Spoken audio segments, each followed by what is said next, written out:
अलीफ लाम मीम, वह किताब यही है जिसमें कोई संदेह नहीं, मार्गदर्शन है डर रखने वालों के लिए, जो अनदेखे ईमान लाते हैं, नमाज कायम करते हैं और जो कुछ हमने उन्हें दिया है उसमें से कुछ खर्च करते हैं, और जो उस पर ईमान लाते हैं जो तुम पर उतरा और जो तुमसे पहले अवतरित हुआ है, और आखिरत पर वही लोग विश्वास रखते हैं।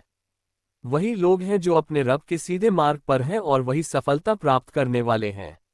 जिन लोगों ने कुफ्र इनकार किया उनके लिए बराबर है, चाहे तुमने उन्हें सचेत किया हो या सचेत न किया हो, वे ईमान नहीं लाएंगे।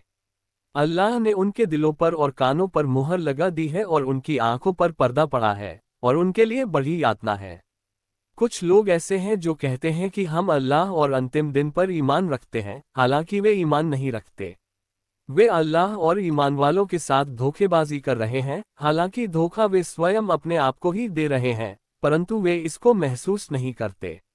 उनके दिलों में रोग था तो अल्लाह ने उनके रोग को और बढ़ा दिया, और उनके लिए झूठ बोलते रहने के कारण उनके लिए एक दुखद यातना है। और जब उनसे कहा जाता है कि जमीन में बिगाड़ पैदा न करो, तो कहते हैं हम तो केवल सुधारक हैं। जान लो, वही हैं जो बिगाड़ पैदा करते हैं परंतु उन्हें एहसास नहीं होता। और जब उनसे कहा जाता है ईमान लाओ जैसे लोग ईमान लाए हैं, कहते हैं क्या हम ईमान लाए जैसे कम समझ लोग ईमान लाए हैं। जान लो, वही कम समझ है परंतु जानते नहीं। और जब ईमान लाने वालों से मिलते हैं तो कहते हम भी ईमान लाए हैं, और जब एकांत में अपने शैतानों के पास पहुंचते हैं तो कहते हैं हम तो तुम्हारे साथ हैं और ये तो हम केवल परिहास कर रहे हैं। अल्लाह उनके साथ परिहास कर रहा है और उन्हें उनकी सरकशी में ढील दिए जाता है, वे भटकते फिर रहे हैं। यही वे लोग हैं जिन्होंने मार्गदर्शन के बदले में गुमराही मोल ली, किंतु उनके इस व्यापार में न कोई लाभ पहुंचाया और न ही वे सीधा मार्ग पा सके। उनकी मिसाल ऐसी है जैसे किसी व्यक्ति ने आग जलाई, फिर जब उसने उसके वातावरण को प्रकाशित कर दिया तो अल्लाह ने उसका प्रकाश ही छीन लिया और उन्हें अंधेरों में छोड़ दिया जिससे उन्हें कुछ सुझाई नहीं दे रहा है। वे बहरे हैं, गूंगे हैं, अंधे हैं, अब वे लौटने के नहीं। या उनकी मिसाल ऐसी है जैसे आकाश से वर्षा हो रही हो जिसके साथ अंधेरे हो और गरज और चमक भी हो, वे बिजली की कड़क के कारण मृत्यु के भय से अपने कानों में उंगलियां दे ले रहे हो, और अल्लाह ने तो इनकार करने वालों को घेर रखा है। मानो शीघ्र ही बिजली उनकी आंखों की रोशनी उचक लेने को है, जब भी उन पर चमकती हो वे चल पड़ते हो, और जब उन पर अंधेरा छा जाता है तो खड़े हो जाते हो। अगर अल्लाह चाहता तो उनकी सुनने और देखने की शक्ति बिल्कुल ही छीन लेता। निस्संदेह अल्लाह को हर चीज की सामर्थ्य प्राप्त है। ए लोगो, बंदगी करो अपने रब की जिसने तुम्हें और तुमसे पहले के लोगों को पैदा किया ताकि तुम बच सको।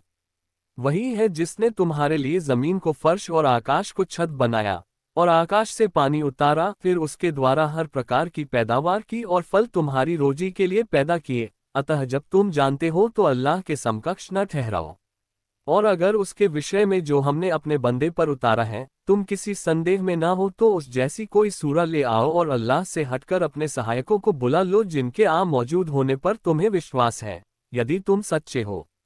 फिर अगर तुम ऐसा न कर सको और तुम कदापि नहीं कर सकते तो डरो उस आग से जिसका ईंधन इंसान और पत्थर है, जो इनकार करने वालों के लिए तैयार की गई है।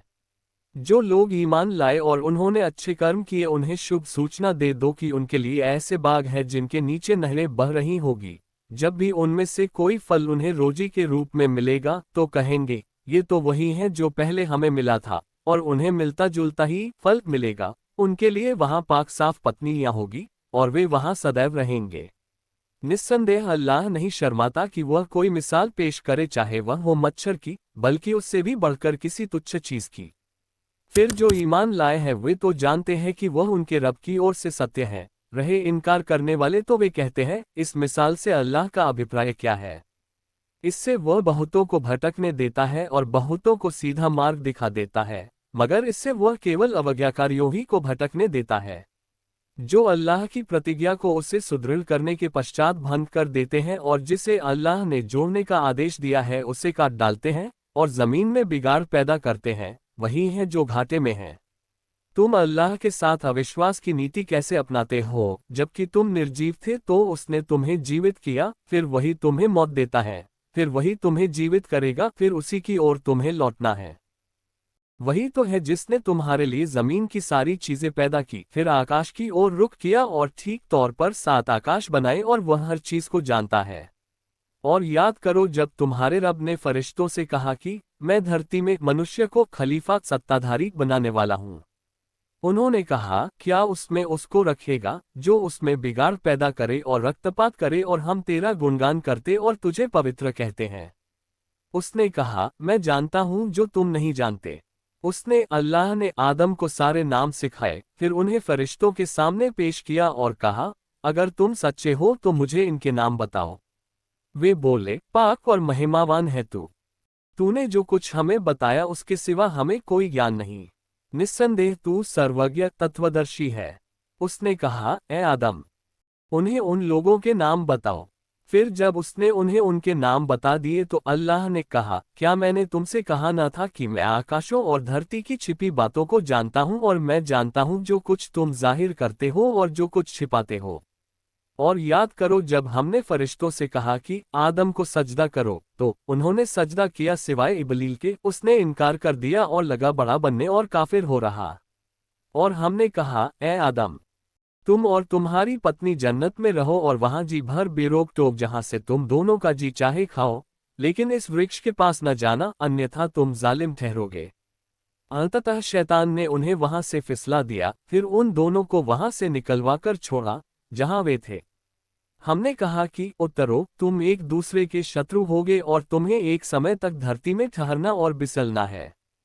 फिर आदम ने अपने रब से कुछ शब्द पा लिए तो अल्लाह ने उसकी तौबा कबूल कर ली। निस्संदेह वही तौबा कबूल करने वाला अत्यंत दयावान है।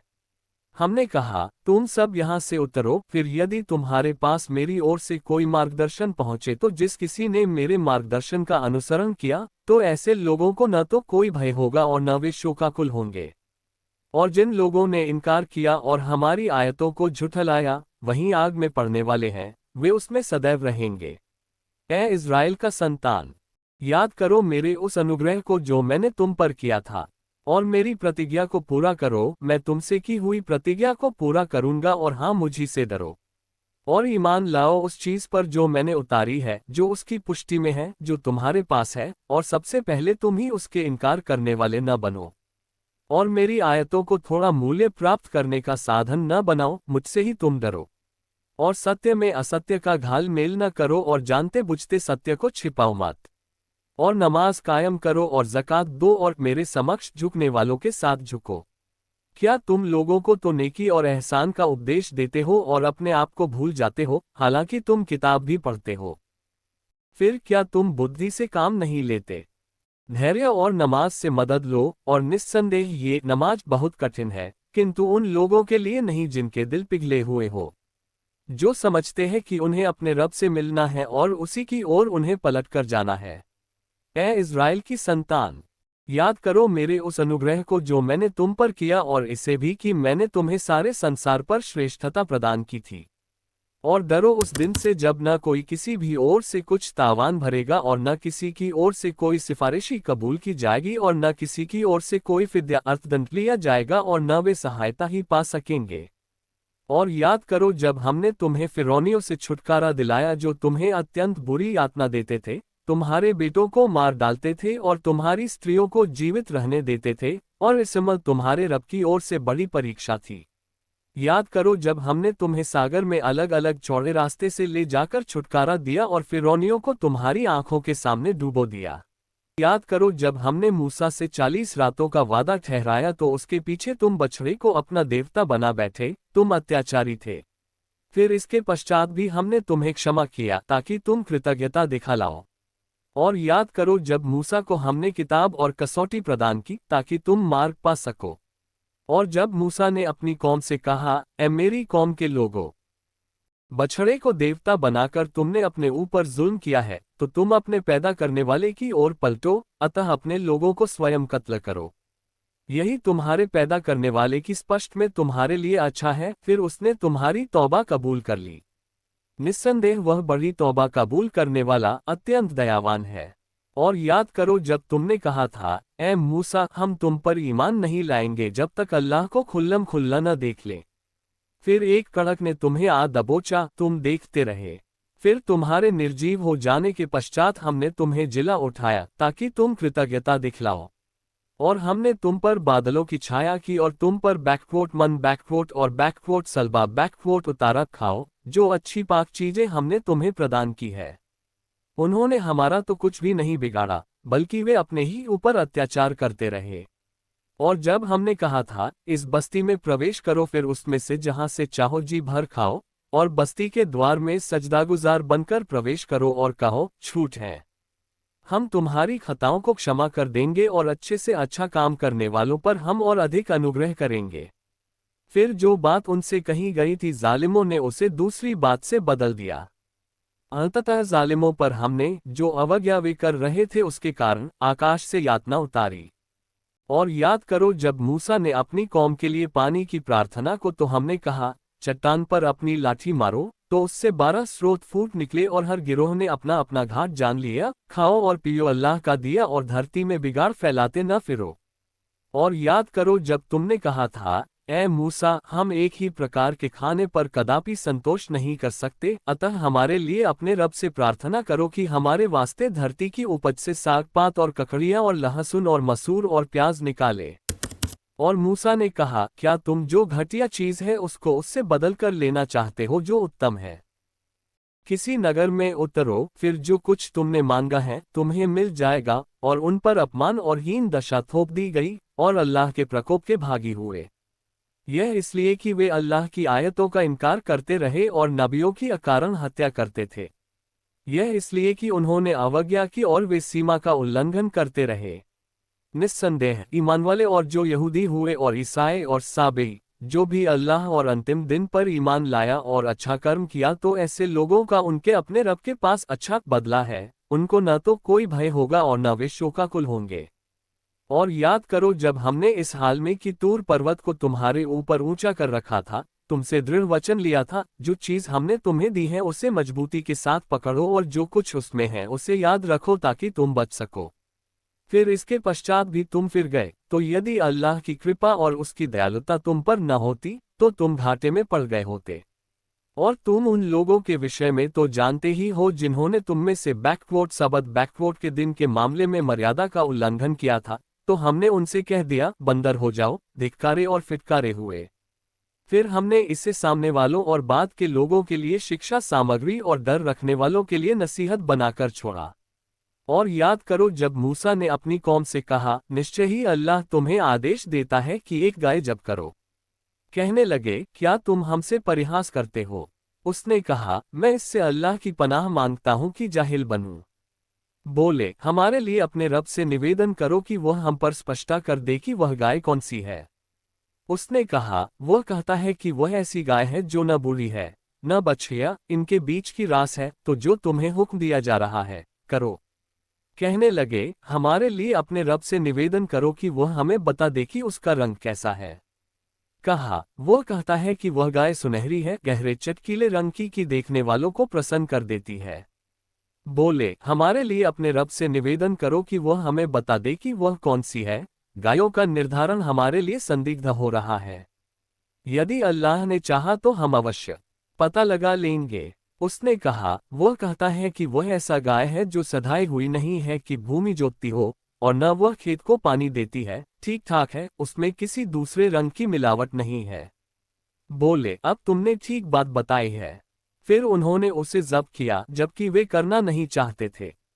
और याद करो जब तुमने एक व्यक्ति की हत्या कर दी, फिर उस सिलसिले में तुमने टाल मटोल से काम लिया, जबकि जिसको तुम छिपा रहे थे अल्लाह उसे खोल देने वाला था। तो हमने कहा, उसे उसके एक हिस्से से मारो। इस प्रकार अल्लाह मुर्दों को जीवित करता है और तुम्हें अपनी निशानियां दिखाता है ताकि तुम समझो। फिर इसके पश्चात भी तुम्हारे दिल कठोर हो गए, तो वे पत्थरों की तरह हो गए, बल्कि उनसे भी अधिक कठोर, क्योंकि कुछ पत्थर ऐसे भी होते हैं जिनसे नहरें फूट निकलती है, और कुछ ऐसे भी होते हैं कि फट जाते हैं तो उनमें से पानी निकलने लगता है, और उनमें से कुछ ऐसे भी होते हैं जो अल्लाह के भय से गिर जाते हैं। और अल्लाह जो कुछ तुम कर रहे हो उससे बेखबर नहीं है। तो क्या तुम इस लालच में हो कि वे तुम्हारी बात मान लेंगे, जबकि उनमें से कुछ लोग अल्लाह का कलाम सुनते रहे हैं, फिर उसे भली भांति समझ लेने के पश्चात जानबूझकर उसमें परिवर्तन करते रहे।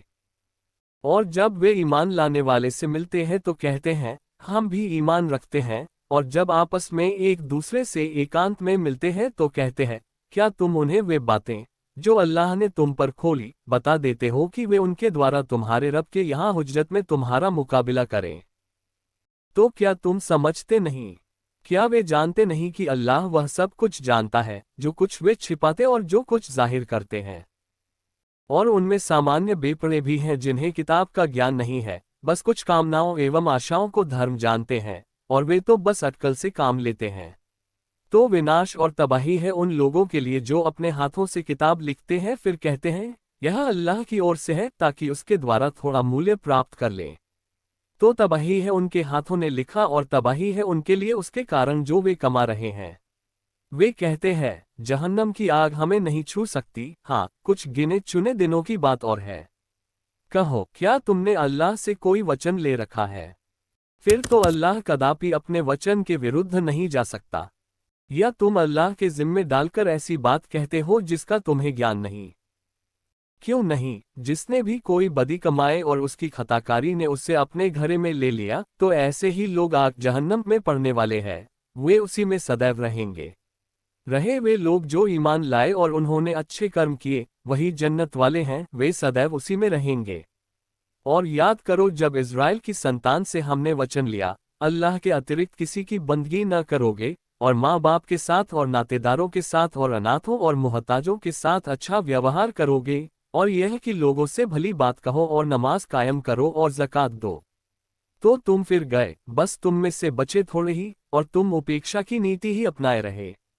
और याद करो जब तुमसे वचन लिया, अपने खून न बहाओगे और न अपने लोगों को अपनी बस्तियों से निकालोगे। फिर तुमने इकरार किया और तुम स्वयं इसके गवाह हो। फिर तुम वही हो कि अपने लोगों की हत्या करते हो और अपने ही एक गिरोह के लोगों को उनकी बस्तियों से निकालते हो। तुम गुनाह और ज्यादती के साथ उनके विरुद्ध एक दूसरे के पृष्ठपोषक बन जाते हो, और यदि वे बंदी बनकर तुम्हारे पास आते हैं तो उनकी रिहाई के लिए फिदे अर्थदंड का लेन देन करते हो, जबकि उनको उनके घरों से निकालना ही तुम पर हराम था। तो क्या तुम किताब के एक हिस्से को मानते हो और एक को नहीं मानते? फिर तुम में जो ऐसा करे उसका बदला इसके सिवा और क्या हो सकता है कि सांसारिक जीवन में अपमान हो। और कयामत के दिन ऐसे लोगों को कठोर से कठोर यातना की ओर फेर दिया जाएगा। अल्लाह उससे बेखबर नहीं है जो कुछ तुम कर रहे हो। यही वे लोग हैं जो आखिरात के बदले सांसारिक जीवन के खरीदार हुए, तो न उनकी यातना हल्की की जाएगी और न उन्हें कोई सहायता पहुंच सकेगी। और हमने मूसा को किताब दी थी, और उसके पश्चात आगे पीछे निरंतर रसूल भेजते रहे, और मरियम के बेटे ईसा को खुली खुली निशानियां प्रदान की और पवित्र आत्मा के द्वारा उसे शक्ति प्रदान की। तो यही तो हुआ कि जब भी कोई रसूल तुम्हारे पास वह कुछ लेकर आया जो तुम्हारे जी को पसंद न था, तो तुम आकर बैठे, तो एक गिरोह को तो तुमने झुठलाया और एक गिरोह को कत्ल करते हो। वे कहते हैं, हमारे दिलों पर तो प्राकृतिक आवरण चढ़े हैं, नहीं, बल्कि उनके इनकार के कारण अल्लाह ने उन पर लानत की है, अतः वे ईमान थोड़े ही लाएंगे। और जब उनके पास एक किताब अल्लाह की ओर से आई है जो उसकी पुष्टि करती है जो उनके पास मौजूद है, और इससे पहले तो वे ना मानने वाले लोगों पर विजय पाने के इच्छुक रहे हैं, फिर जब वह चीज उनके पास आ गई जिसे वे पहचान भी गए हैं, तो उसका इनकार कर बैठे, तो अल्लाह की फिटकार इनकार करने वालों पर क्या ही बुरी चीज है जिसके बदले उन्होंने अपनी जानों का सौदा किया, अर्थात जो कुछ अल्लाह ने उतारा है उसे सरकशी और इस अप्रियता के कारण नहीं मानते कि अल्लाह अपना फजल कृपा अपने बंदों में से जिस पर चाहता है क्यों उतारता है, अतः वे प्रकोप पर प्रकोप के अधिकारी हो गए हैं। और ऐसे इनकार करने वालों के लिए अपमानजनक यातना है। जब उनसे कहा जाता है, अल्लाह ने जो कुछ उतारा है उस पर ईमान लाओ, तो कहते हैं, हम तो उस पर ईमान रखते हैं जो हम पर उतरा है, और उसे मानने से इनकार करते हैं जो उसके पीछे है, जबकि वही सत्य है, उसकी पुष्टि करता है जो उसके पास है। कहो, अच्छा तो इससे पहले अल्लाह के पैगंबरों की हत्या क्यों करते रहे हो, यदि तुम ईमान वाले हो? तुम्हारे पास मूसा खुली खुली निशानियां लेकर आया, फिर भी उसके बाद तुम जालिम बनकर बछड़े को देवता बना बैठे। फिर उस दृढ़ वचन को याद करो जो हमने तुम्हारे ऊपर तूर पर्वत को उठाकर लिया। हमने कहा, पकड़ लो जो हमने दिया है तुम्हें दृढ़ता से और सुनो। तो उन्होंने कहा, हमने सुना और अवज्ञा की। और उनके दिलों में बछड़े का प्रेम पिला दिया गया उनकी अवज्ञा के कारण। हे नबी, आप कह दीजिए, बुरा है वह जिसका आदेश दे रहा है तुम्हें तुम्हारा ईमान, यदि तुम ईमान वाले हो। कह दो, यदि अल्लाह के पास आखिरत का घर सिर्फ तुम्हारे लिए है और वह किसी और के लिए नहीं है, तो यदि तुम सच्चे हो तो मृत्यु की कामना करो। अपने हाथों इन्होंने जो कुछ आगे भेजा है उसके कारण वे कदापि उसकी कामना न करेंगे। अल्लाह तो जालिमों को भली भांति जानता है। तुम उन्हें सब लोगों से बढ़कर जीवन का लोभी पाओगे, यहाँ तक कि वे इस संबंध में शिर्क करने वालों से भी बड़े हुए हैं। उनका तो प्रत्येक व्यक्ति यह इच्छा रखता है कि क्या ही अच्छा होता कि उस 1000 वर्ष की आयु मिले, जबकि यदि उसे यह आयु प्राप्त भी जाए तो भी वह अपने आप को यातना से नहीं बचा सकता। अल्लाह देख रहा है जो कुछ वे कर रहे हैं।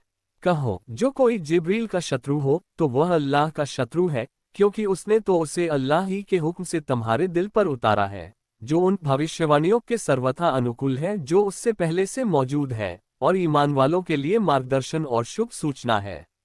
जो कोई अल्लाह और उसके फरिश्तों और उसके रसूलों और जिब्रील और मीकाइल का शत्रु हो, तो ऐसे इनकार करने वालों का अल्लाह शत्रु है। और हमने तुम्हारी ओर खुली खुली आयतें उतारी है और उनका इनकार तो बस वही लोग करते हैं जो उल्लंघनकारी हैं। क्या यह एक निश्चित नीति है कि जबकि उन्होंने कोई वचन दिया तो उनके एक गिरोह ने उसे उठा फेंका? बल्कि उनमें अधिकतर ईमान ही नहीं रखते।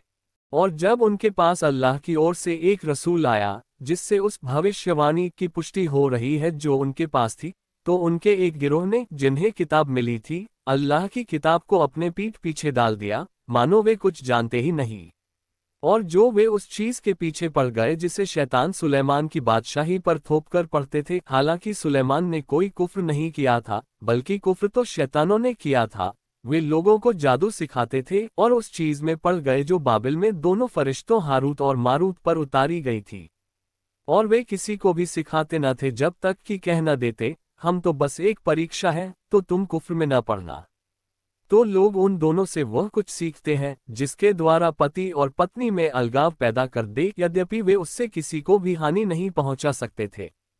हाँ, ये और बात है कि अल्लाह के हुक्म से किसी को हानि पहुंचने वाली ही हो, और वह कुछ सीखते हैं जो उन्हें हानि ही पहुंचाए और उन्हें कोई लाभ न पहुंचाए। और उन्हें भली भांति मालूम है कि जो उसका ग्राहक बना, उसका आखिरत में कोई हिस्सा नहीं। कितनी बुरी चीज के बदले उन्होंने प्राणों का सौदा किया, यदि वे जानते तो ठीक मार्ग अपनाते। और यदि वे ईमान लाते और डर रखते तो अल्लाह के यहाँ से मिलने वाला बदला कहीं अच्छा था, यदि वे जानते तो इसे समझ सकते। ऐ ईमान लाने वालों, बैकवोट रायना बैकवोट न कहा करो, बल्कि बैकवोट उनजुरना बैकवोट कहा और सुना करो। और इनकार करने वालों के लिए दुखद यातना है। इनकार करने वाले नहीं चाहते, न किताब वाले और न मुशरिक बहुदेववादी, कि तुम्हारे रब की ओर से तुम पर कोई भलाई उतरे, हालांकि अल्लाह जिसे चाहे अपनी दयालुता के लिए खास कर ले। अल्लाह बड़ा अनुग्रह करने वाला है। हम जिस आयत और निशान को भी मिटा दे या उससे भुला देते हैं, तो उससे बेहतर लाते हैं या उस जैसा दूसरा ही। क्या तुम नहीं जानते हो कि अल्लाह को हर चीज का सामर्थ्य प्राप्त है? क्या तुम नहीं जानते कि आकाशों और धरती का राज्य अल्लाह ही का है और अल्लाह से हटकर न तुम्हारा कोई मित्र है और न सहायक? ऐ ईमान वालों, तुम अपने रसूल के आदर का ध्यान रखो, या तुम चाहते हो कि अपने रसूल से उसी प्रकार से प्रश्न और बात करो जिस प्रकार इससे पहले मूसा से बात की गई है। हालांकि जिस व्यक्ति न ईमान के बदले इनकार की नीति अपनाए तो वह सीधे रास्ते से भटक गया। बहुत से किताब वाले अपने भीतर की ईर्ष्या से चाहते हैं कि किसी प्रकार वे तुम्हारे ईमान लाने के बाद फेर कर तुम्हें इनकार कर देने वाला बना दें। यद्यपि सत्य उन पर प्रकट हो चुका है, तो तुम दरगुजर क्षमा से काम लो और जाने दो यहाँ तक कि अल्लाह अपना फैसला लागू न कर दे। निस्संदेह अल्लाह को हर चीज की सामर्थ्य प्राप्त है।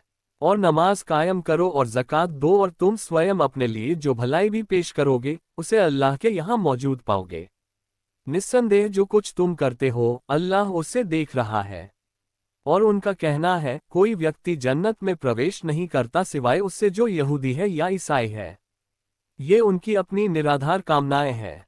कहो, यदि तुम सच्चे हो तो अपने प्रमाण पेश करो। क्यों नहीं, जिसने भी अपने आप को अल्लाह के प्रति समर्पित कर दिया और उसका कर्म भी अच्छे से अच्छा हो तो उसका प्रतिदान उसके रब के पास है, और ऐसे लोगों के लिए न तो कोई भय होगा और न वे शोकाकुल होंगे। यहूदियों ने कहा, ईसाइयों की कोई बुनियाद नहीं। और ईसाइयों ने कहा, यहूदियों की कोई बुनियाद नहीं, हालांकि वे किताब का पाठ करते हैं। इसी तरह की बात उन्होंने भी कही है जो ज्ञान से वंचित है। तो अल्लाह कयामत के दिन उनके बीच उस चीज के विषय में निर्णय कर देगा जिसके विषय में वे विभेद कर रहे हैं। और उससे बढ़कर अत्याचारी और कौन होगा जिसने अल्लाह की मस्जिदों को उसके नाम के स्मरण से वंचित रखा और उन्हें उजाने पर उतारू रहा। ऐसे लोगों को तो बस डरते हुए ही उसमें प्रवेश करना चाहिए था। उनके लिए संसार में रुसवाई अपमान है और उनके लिए आखिरत में बड़ी यातना नियत है। पूरब और पश्चिम अल्लाह ही के है, अतः जिस ओर भी तुम रुख करो उसी ओर अल्लाह का रुख है। निस्संदेह अल्लाह बड़ा समाय वाला सर्वव्यापी सर्वज्ञ है। कहते हैं अल्लाह औलाद रखता है, महिमा वाला है वह। पूरब और पश्चिम ही नहीं बल्कि आकाशों और धरती में जो कुछ भी है उसी का है। सभी उसके आज्ञाकारी है। वह आकाशों और धरती का प्रथमतः पैदा करने वाला है। वह तो जब किसी काम का निर्णय करता है तो उसके लिए बस कह देता है कि हो जा, और वह हो जाता है। जिन्हें ज्ञान नहीं है वे कहते हैं अल्लाह हमसे बात क्यों नहीं करता, या कोई निशानी हमारे पास आ जाए। इसी प्रकार इनसे पहले के लोग भी कह चुके हैं। इन सब के दिल एक जैसे हैं। हम खोल खोल कर निशानियां उन लोगों के लिए बयान कर चुके हैं जो विश्वास करें। निश्चित रूप से हमने तुम्हें हक के साथ शुभ सूचना देने वाला और डराने वाला बनाकर भेजा। भड़कती आग में पड़ने वालों के विषय में तुमसे कुछ न पूछा जाएगा। न यहूदी तुमसे कभी राजी होने वाले हैं और न ईसाई जब तक कि तुम इनके पंथ पर न चलने लग जाओ। कह दो अल्लाह का मार्गदर्शन ही वास्तविक मार्गदर्शन है। और यदि उस ज्ञान के पश्चात जो तुम्हारे पास आ चुका है तुमने उनकी इच्छाओं का अनुसरण किया तो अल्लाह से बचाने वाला न तो तुम्हारा कोई मित्र होगा और न सहायक। जिन लोगों को हमने किताब दी है उनमें वे लोग जो उसे उस तरह पढ़ते हैं जैसा कि उसके पढ़ने का हक है, वही उस पर ईमान ला रहे हैं, और जो उसका इनकार करेंगे वही घाटे में रहने वाले हैं। ऐ इज़राइल की संतान, मेरी उस कृपा को याद करो जो मैंने तुम पर की थी, और यह कि मैंने तुम्हें संसार वालों पर श्रेष्ठता प्रदान की। और उस दिन से डरो जब कोई न किसी के काम आएगा, न किसी की ओर से अर्थदंड स्वीकार किया जाएगा, और न कोई सिफारिश ही उसे लाभ पहुंचा सकेगी, और न उनको कोई सहायता ही पहुंच सकेगी। और याद करो जब इब्राहिम की उसके रब से कुछ बातों में परीक्षा ली तो उसने उसको पूरा कर दिखाया। उसने कहा मैं तुझे सारे इंसानों का पेशवा बनाने वाला हूँ। उसने निवेदन किया और मेरी संतान में भी। उसने कहा जालिम मेरे इस वादे के अंतर्गत नहीं आ सकते। और याद करो जब हमने इस घर काबा को लोगों को लिए केंद्र और शांति स्थल बनाया, और इब्राहिम के स्थल में से किसी जगह को नमाज की जगह बना लो, और इब्राहिम और इस्माइल को जिम्मेदार बनाया। तुम मेरे इस घर को तवाफ करने वालों और एहतिकाफ करने वालों के लिए और रुकू और सजदा करने वालों के लिए पाक साफ रखो। और याद करो जब इब्राहिम ने कहा ऐ मेरे रब, इसे शांति में भूभाग बना दे और इसके उन निवासियों को फलों की रोजी दे जो उनमें से अल्लाह और अंतिम दिन पर ईमान लाएं। कहा और जो इनकार करेगा थोड़ा फायदा तो उसे भी दूंगा, फिर उसे घसीटकर आग की यातना की ओर पहुंचा दूंगा, और वह बहुत ही बुरा ठिकाना है। और याद करो जब इब्राहिम और इस्माइल इस घर की बुनियादें उठा रहे थे तो उन्होंने प्रार्थना की ए हमारे रब, हमारी ओर से इसे स्वीकार कर ले, निस्संदेह तू सुनता जानता है। ऐ हमारे रब, हम दोनों को अपना आज्ञाकारी बना और हमारी संतान में से अपना एक आज्ञाकारी समुदाय बना, और हमें हमारे इबादत के तरीके बता और हमारी तौबा कबूल कर। निस्संदेह तू तौबा कबूल करने वाला अत्यंत दयावान है। ऐ हमारे रब, उनमें उन्हीं में से एक ऐसा रसूल उठा जो उन्हें तेरी आयतें सुनाए और उनको किताब और तत्वदर्शिता की शिक्षा दे और उनकी आत्मा को विकसित करे। निस्संदेह तू प्रभुत्वशाली तत्वदर्शी है। कौन है जो इब्राहिम के पंथ से मुंह मोड़े सिवाय उसके जिसने स्वयं को पतित कर लिया? और उसे तो हमने दुनिया में चुन लिया था, और निस्संदेह आखिरत में उसकी गणना योग्य लोगों में होगी। क्योंकि जब उससे रब ने कहा मुस्लिम आज्ञाकारी हो जा, उसने कहा मैं सारे संसार के रब का मुस्लिम हो गया। और इसी की वसीयत इब्राहिम ने अपने बेटों को की और याकूब ने भी अपनी संतानों को की ए मेरे बेटों, अल्लाह ने तुम्हारे लिए यही दीन धर्म चुना है, तो इस्लाम ईश आज्ञा पालन को अतिरिक्त किसी और दशा में तुम्हारी मृत्यु न हो। क्या तुम इब्राहिम के वसीयत करते समय मौजूद थे? या तुम मौजूद थे जब याकूब की मृत्यु का समय आया? जब उसने बेटों से कहा, तुम मेरे पश्चात किसकी इबादत करोगे? उन्होंने कहा, हम आपके इष्ट पूज्य और आपके पूर्वज इब्राहिम और इस्माइल और इसहाक के इष्ट पूज्य की बंदगी करेंगे, जो अकेला इष्ट पूज्य है, और हम उसी के आज्ञाकारी मुस्लिम हैं। वो एक गिरोह था जो गुजर चुका, जो कुछ उसने कमाया वह उसका है, और जो कुछ तुमने कमाया वह तुम्हारा है। और जो कुछ वे करते रहे उसके विषय में तुमसे कोई पूछताछ न की जाएगी। वो एक गिरोह था जो गुजर चुका, जो कुछ उसने कमाया वह उसका है, और जो कुछ तुमने कमाया वह तुम्हारा है। और जो कुछ वे करते रहे उसके विषय में तुमसे कोई पूछताछ न की जाएगी। वे कहते हैं, यहूदी या ईसाई हो जाओ तो मार्ग पर लोगे। कहो, नहीं, बल्कि इब्राहिम का पंथ अपनाओ जो एक अल्लाह का हो गया था, और वह बहुदेववादियों में से न था। कहो, हम ईमान लाए अल्लाह पर और उस चीज़ पर जो हमारी ओर से उतरी और जो इब्राहिम और इस्माइल और इसहाक और याकूब और उसकी संतान की ओर उतरी, और जो मूसा और ईसा को मिली, और जो सभी नबियों को उनके रब की ओर से प्रदान की गई। हम उनमें से किसी के बीच अंतर नहीं करते और हम केवल उसी के आज्ञाकारी हैं। फिर यदि वे उसी तरह ईमान लाए जिस तरह तुम ईमान लाए हो, तो उन्होंने मार्ग पा लिया। और यदि वे मुंह मोड़े तो फिर वही विरोध में पड़े हुए हैं। अतः तुम्हारी जगह स्वयं अल्लाह उनसे निपटने के लिए काफी है, वो सब कुछ सुनता जानता है। कहो, अल्लाह का रंग ग्रहण करो, उसके रंग से अच्छा और किसका रंग हो सकता है? और हम तो उसी की बंदगी करते हैं। कहो, क्या तुम अल्लाह के विषय में हमसे झगड़ते हो, हालांकि वही हमारा रब भी है, और तुम्हारा रब भी। और हमारे लिए हमारे कर्म हैं और तुम्हारे लिए तुम्हारे कर्म, और हम तो बस निरे उसी के हैं।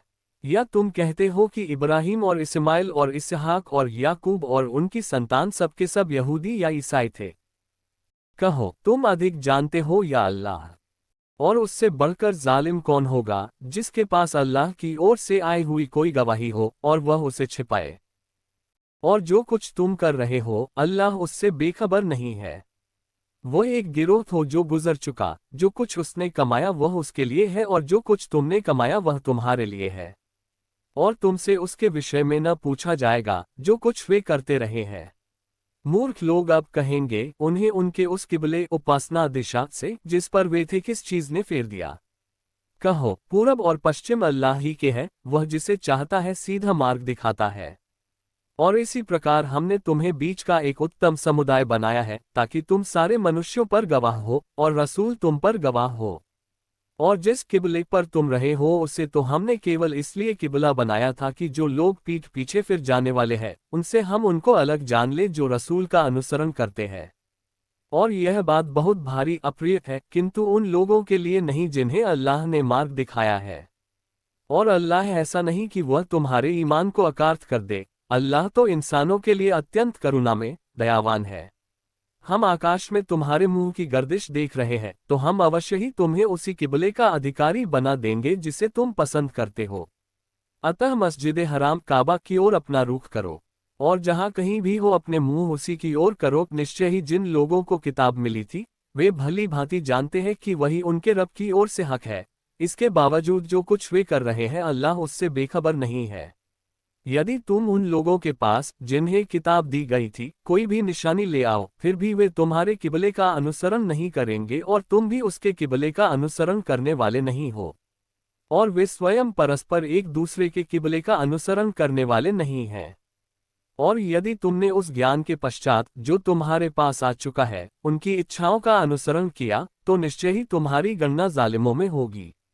जिन लोगों को हमने किताब दी है वे उसे पहचानते हैं जैसे अपने बेटों को पहचानते हैं, और उनमें से कुछ सत्य को जानबूझकर छिपा रहे हैं। सत्य तुम्हारे रब की ओर से है, अतः तुम संदेह करने वालों में से कदापि न होगा। प्रत्येक की एक ही दिशा है, वो उसी की ओर मुख किए हुए है, तो तुम भलाइयों में अग्रसरता दिखाओ। जहां कहीं भी तुम होगे अल्लाह तुम सबको एकत्र करेगा। निस्संदेह अल्लाह को हर चीज की सामर्थ्य प्राप्त है। और जहां से भी तुम निकलो बैकवोट मस्जिद हराम बैकवोट काबा की ओर अपना मुंह फेर लिया करो। निस्संदेह यही तुम्हारे रब की ओर से हक है। जो कुछ तुम करते हो अल्लाह उससे बेखबर नहीं है। जहां से भी तुम निकलो, बैकवोट मस्जिद हराम बैकवोट की ओर अपना मुंह फेर लिया करो, और जहां कहीं भी तुम हो उसी की ओर मुंह कर लिया करो, ताकि लोगों के पास तुम्हारे खिलाफ कोई हुज्जत बाकी न रहे सिवाय उन लोगों के जो उनमें जालिम हैं। तुम उनसे न डरो, मुझसे ही डरो, और ताकि मैं तुम पर अपनी नेमत पूरी कर दूं, और ताकि तुम सीधी राह चलो। जैसा कि हमने तुम्हारे बीच एक रसूल तुम्ही में से भेजा जो तुम्हें हमारी आयतें सुनाता है, तुम्हें निखारता है, और तुम्हें किताब और हिकमत तत्वदर्शिता की शिक्षा देता है, और तुम्हें वह कुछ सिखाता है जो तुम जानते न थे। अतः तुम मुझे याद रखो, मैं भी तुम्हें याद रखूंगा। और मेरा आभार स्वीकार करते रहना, मेरे प्रति अकृतज्ञता न दिखलाना। ऐ ईमान लाने वालों, धैर्य और नमाज से मदद प्राप्त करो। निस्संदेह अल्लाह उन लोगों के साथ है जो धैर्य और दृढ़ता से काम लेते हैं। और जो लोग अल्लाह के मार्ग में मारे जाए उन्हें मुर्दा न कहो, बल्कि वे जीवित है, परंतु तुम्हें एहसास नहीं होता। और हम अवश्य ही कुछ भय से, और कुछ भूख से, और कुछ जान माल और पैदावार की कमी से तुम्हारी परीक्षा लेंगे। और धैर्य से काम लेने वालों को शुभ सूचना दे दो। जो लोग उस समय जबकि उन पर कोई मुसीबत आती है कहते हैं, निस्संदेह हम अल्लाह ही के हैं और हम उसी की ओर लौटने वाले हैं। यही लोग हैं जिन पर उनके रब की विशेष कृपाएं हैं और दयालुता भी, और यही लोग हैं जो सीधे मार्ग पर हैं। निस्संदेह सफ़ा और मरवा अल्लाह की विशेष निशानियों में से हैं। अतः जो इस घर काबा का हज या उम्रा करे, उसके लिए इसमें कोई दोष नहीं कि वह इन दोनों पहाड़ियों के बीच फेरा लगाए। और जो कोई स्वेच्छा और रुचि से कोई भलाई का कार्य करे तो अल्लाह भी गुणग्राहक सर्वज्ञ है। जो लोग हमारी उतारी हुई खुली निशानियों और मार्गदर्शन को छिपाते हैं, इसके बाद कि हम उन्हें लोगों के लिए किताब में स्पष्ट कर चुके हैं, वही है जिन्हें अल्लाह धिक्कारता है, और सभी धिक्कारने वाले भी उन्हें धिक्कारते हैं, सिवाय उनके जिन्होंने तौबा कर ली और सुधार कर लिया, और साफ साफ बयान कर दिया, तो उनकी तौबा मैं कबूल करूंगा, मैं बड़ा तौबा कबूल करने वाला, अत्यंत दयावान हूँ। जिन लोगों ने कुफ्र किया और काफिर इनकार करने वाले की रहकर मरे, वही है जिन पर अल्लाह की, फरिश्तों की और सारे मनुष्यों की, सबकी फिटकार है। इसी दशा में वे सदैव रहेंगे, न उनकी यातना हल्की की जाएगी और न उन्हें मोहलत ही मिलेगी। तुम्हारा पूज्य प्रभु अकेला पूज्य प्रभु है, उस कृपाशील और दयावान के अतिरिक्त कोई पूज्य प्रभु नहीं। निस्संदेह आकाशों और धरती की संरचना में, और रात और दिन की अदला बदली में, और उन नौकाओं में जो लोगों की लाभप्रद चीजें लेकर समुद्र और नदी में चलती है, और उस पानी में जिसे अल्लाह ने आकाश से उतारा, फिर जिसके द्वारा धरती को उसके निर्जीव हो जाने के पश्चात जीवित किया, और उसमें हर एक प्रकार के जीवधारी को फैलाया, और हवाओं को गर्दिश देने में, और उन बादलों में जो आकाश और धरती के बीच काम पर नियुक्त होते हैं, उन लोगों के लिए कितनी ही निशानियां हैं जो बुद्धि से काम लें। कुछ लोग ऐसे भी हैं जो अल्लाह से हटकर दूसरों को उसके समकक्ष ठहराते हैं, उनसे ऐसा प्रेम करते हैं जैसा अल्लाह से प्रेम करना चाहिए। और कुछ ईमान वाले हैं, उन्हें सबसे बढ़कर अल्लाह से प्रेम होता है। और ये अत्याचारी बहुदेववादी जबकि यातना देखते हैं, यदि इस तथ्य को जान लेते कि शक्ति सारी की सारी अल्लाह ही को प्राप्त हो और यह कि अल्लाह अत्यंत कठोर यातना देने वाला है, तो इनकी नीति कुछ और होती। जब वे लोग जिनके पीछे वे चलते थे यातना को देखकर अपने अनुयायियों से विरक्त हो जाएंगे और उनके संबंध और संपर्क टूट जाएंगे। वे लोग जो उनके पीछे चले थे कहेंगे, काश हमें एक बार फिर संसार में लौटना होता तो जिस तरह आज ये हमसे विरक्त हो रहे हैं, हम भी इनसे विरक्त हो जाते। इस प्रकार अल्लाह उनके लिए संताप बनाकर उन्हें कर्म दिखाएगा और वे आग जहन्नम से निकल न सकेंगे। ऐ लोगों, धरती में जो हलाल और अच्छी सुथरी चीजें हैं उन्हें खाओ और शैतान के पदचिन्हों पर न चलो। निस्संदेह वह तुम्हारा खुला शत्रु है। वह तो बस तुम्हें बुराई और अश्लीलता पर उकसाता है और इस पर कि तुम अल्लाह पर थोपकर वे बातें कहो जो तुम नहीं जानते। और जब उनसे कहा जाता है, अल्लाह ने जो कुछ उतारा है उसका अनुसरण करो, तो कहते हैं, नहीं, बल्कि हम तो उसका अनुसरण करेंगे जिस पर हमने अपने बाप दादा को पाया है। क्या उस दशा में भी जबकि उनके बाप दादा कुछ भी बुद्धि से काम न लेते रहे हों और न सीधे मार्ग पर रहे हों। इन इनकार करने वालों की मिसाल ऐसी है जैसे कोई ऐसी चीजों को पुकारे जो पुकार और आवाज के सिवा कुछ न सुनती और समझती हो। ये बहरे हैं, गूंगे हैं, अंधे हैं, इसलिए ये कुछ भी नहीं समझ सकते। ऐ ईमान लाने वालों, जो अच्छी सुथरी चीजें हमने तुम्हें प्रदान की हैं उनमें से खाओ और अल्लाह के आगे कृतज्ञता दिखलाओ, यदि तुम उसी की बंदगी करते हो। उसने तो तुम पर केवल मुर्दार और खून और सूअर का मांस और जिस पर अल्लाह के अतिरिक्त किसी और का नाम लिया गया हो, हराम ठहराया है। इस पर भी जो बहुत मजबूर और विवश हो जाए, वह अवज्ञा करने वाला न हो और न सीमा से आगे बढ़ने वाला हो, तो उस पर कोई गुनाह नहीं। निस्संदेह अल्लाह अत्यंत क्षमाशील दयावान है। जो लोग उस चीज को छिपाते हैं जो अल्लाह ने अपनी किताब में से उतारी है और उसके बदले थोड़े मूल्य का सौदा करते हैं, वे तो बस आग खाकर अपने पेट भर रहे हैं, और क़यामत के दिन अल्लाह न तो उनसे बात करेगा और न उन्हें निखारेगा, और उनके लिए दुखद यातना है। यही लोग हैं जिन्होंने मार्गदर्शन के बदले पथभ्रष्ट का मोल ली और क्षमा के बदले यातना के ग्राहक बने। तो आग को सहन करने के लिए उनका उत्साह कितना बड़ा हुआ है। वह यातना इसलिए होगी कि अल्लाह ने तो हक के साथ किताब उतारी, किंतु जिन लोगों ने किताब के मामले में विभेद किया वे हठ और विरोध में बहुत दूर निकल गए। वह यातना इसलिए होगी कि अल्लाह ने तो हक के साथ किताब उतारी, किंतु जिन लोगों ने किताब के मामले में विभेद किया वे हठ और विरोध में बहुत दूर निकल गए। नेकी केवल यह नहीं है कि तुम अपने मुंह पूरब और पश्चिम की ओर कर लो, बल्कि नेकी तो उसकी नेकी है जो अल्लाह अंतिम दिन, फरिश्तों, किताब और नबियों पर ईमान लाया और माल, उसके प्रति प्रेम के बावजूद नातेदारों, अनाथों, मुहताजों, मुसाफिरों और मांगने वालों को दिया और गर्दनें छुड़ाने में भी, और नमाज कायम की और ज़कात दी और अपने वचन को ऐसे लोग पूरा करने वाले हैं जब वचन दें, और तंगी और विशेष रूप से शारीरिक कष्टों में और लड़ाई के समय में जमने वाले हैं, तो ऐसे ही लोग हैं जो सच्चे सिद्ध हुए और वही लोग डर रखने वाले हैं। ऐ ईमान लाने वालों, मारे जाने वालों के विषय में हत्यादंड किसास तुम पर अनिवार्य किया गया। स्वतंत्र स्वतंत्र बराबर है और गुलाम गुलाम बराबर है और औरत औरत बराबर है। फिर यदि किसी को उसके भाई की ओर से कुछ छूट मिल जाए तो सामान्य रीति का पालन करना चाहिए और भले तरीके से उसे अदा करना चाहिए। ये तुम्हारे रब की ओर से एक छूट और दयालुता है। फिर इसके बाद वो जो ज्यादती करे तो उसके लिए दुखद यातना है। ऐ बुद्धि और समझ वालों, तुम्हारे लिए हत्यादंड किसास में जीवन है ताकि तुम बचो। जब तुम में से किसी की मृत्यु का समय आ जाए, यदि वह कुछ माल छोड़ रहा हो, तो माँ बाप और नातेदारों को भलाई की वसीयत करना तुम पर अनिवार्य किया गया। ये हक है डर रखने वालों पर। तो जो कोई उसके सुनने के पश्चात उससे बदल डाले तो उसका गुनाह उन्हीं लोगों पर होगा जो इसे बदलेंगे। निस्संदेह अल्लाह सब कुछ सुनने वाला और जानने वाला है। फिर जिस किसी वसीयत करने वाले को न्याय से किसी प्रकार के हटने या हक मारने की आशंका हो, इस कारण उनके वारिसों के बीच सुधार की व्यवस्था कर दें, तो उस पर कोई गुनाह नहीं। निस्संदेह अल्लाह क्षमाशील अत्यंत दयावान है। ऐ ईमान लाने वालों, मेरा डर रखो, इसमें तुम्हारे लिए कोई गुनाह नहीं कि अपने रब का अनुग्रह तलब करो। फिर जब तुम अरफात से चलो तो बैकवोट मशरे हराम बैकवोट मुज़दलिफ़ा के निकट ठहर कर अल्लाह को याद करो और उसे याद करो जैसा कि उसने तुम्हें बताया है, और इससे पहले तुम पथभ्रष्ट थे। इसके पश्चात जहां से और सब लोग चले वहीं से तुम भी चलो और अल्लाह से क्षमा की प्रार्थना करो। निस्संदेह अल्लाह अत्यंत क्षमाशील दयावान है।